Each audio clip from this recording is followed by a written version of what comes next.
నేను ఇందాక ground nut seed దీని గురించి చెప్పాను కదా, వేరుశనగ విత్తనాలు మాకు కదిర్లో ఫేమస్. మేము ఇక్కడ దీనికి రీసెర్చ్ సెంటర్ కూడా ఉంటుంది, చాలా అవైలబిలిటీ అనేది ఎక్కువ ఉంటుంది. సో అడిగిన క్వశ్చన్ ఏంటి అంటే, అరే ఎందుకు సిరి గారు మీరు గుడ్ ఫ్యాట్స్ని అంత ఫ్యాట్ని ఎందుకు అంత నెగిటివ్ వేలో చూపిస్తారని.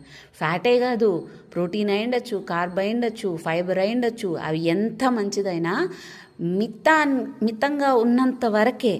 అలా కాకుండా అతిగా తింటే అది waste. And morning breakfast sweet potato eggs routine ఆడబెట్టేసి పోయింది సాయి, అలా ఏదో వర్క్ చేసుకుంటూ కంప్లీట్ చేసిన.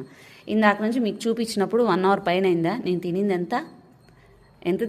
ఎంత ఇచ్చేసిపోయింది. పెద్ద మనిషి ఫ్రెష్గా తోటలో కోసుకొని వచ్చి కడిగిచ్చిపోయింది. నేను ఎన్ని తిన్నా 1 అవర్ అయింది వీడియో అప్లోడ్ చేసి, నాకు తెలిసి తీసి 1 అవర్ అయింది. ఎన్ని తిన్నా? సో ఎంతైనా మనకు అవైలబిలిటీ ఉండుండొచ్చు, ఎంత మంచిదైనా ఉండొచ్చు అది, కానీ మితం హితం.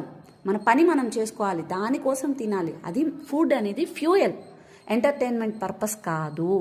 సో అది గుర్తుపెట్టుకోవాలి. నేను వెయిట్ లాస్ ట్రైనింగ్లో కూడా ఏం చేస్తానంటే, పెద్దగా డైట్లు ఇచ్చేసి ఎక్సర్సైజ్ చేసేసి వాళ్ళనేమో తగ్గించేట్లా ఒక్కొక్కరు అన్ని కేజీలు తగ్గుతున్నారంటే సింపుల్ థింగ్.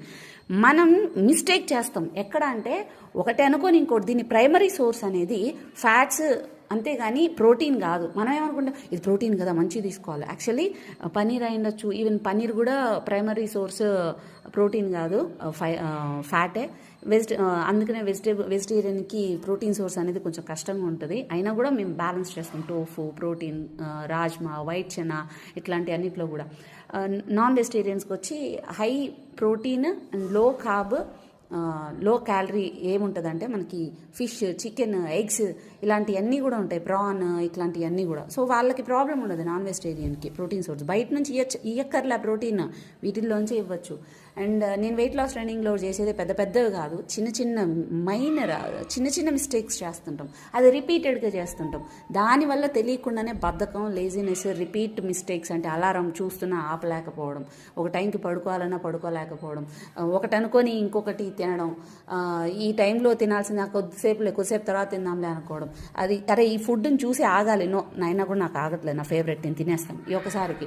సో ఇది రిపీటెడ్గా చేయడం వల్ల మనకి జరుగుతున్న పెద్ద డ్యామేజ్ లైఫ్లో అన్నీ కూడా. కాబట్టి ఎప్పుడైనా కూడా లైఫ్లో ఫుడ్డే కాదు, ఏదైనా కూడా పెద్దది కాన్సన్ట్రేట్ చేసుకొని, అదే కాదు చిన్నవి మైనర్ మిస్టేక్స్ ఉంటాయి, అవి కాకుండా రిపీట్ కాకుండా చూసుకోవడమే life management, health management, weight management.